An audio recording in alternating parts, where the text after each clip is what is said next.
Good morning friends, আমার নতুন একটা ভিডিওতে আপনাদেরকে খুব ভালোবাসা শুভেচ্ছা। তো আজকে দেখুন এখন বাজে বেলা 12টা। তো এখন থেকে আমি আমার শর্ট ভিডিও শুরু করলাম। তো দেখুন এখানে যে বারান্দাটা আমাদের খোলা ছিল, সেই বারান্দাটায় আমরা গ্রিল লাগিয়েছি নতুন।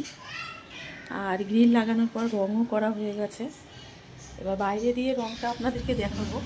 রঙটা আপনার স্টিল কালার করেছি, আর বাইরের এই ফুলগুলো লাল রঙ করেছি। যে ফুল ডিজাইনগুলো আছে,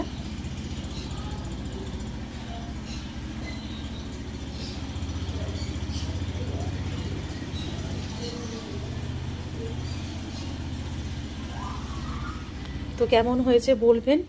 আর আজকে দুপুরে লাঞ্চে রান্না করেছি, আপনাদেরকে দেখাচ্ছি কী কী রান্না করেছি। এই যে চিকেন করেছি, আর এখানে আছে চাটনি, আমের চাটনি করেছি, আর এখানে লাউ চিংড়ি ঘন্ট। তো কেমন লাগলো ভিডিওটি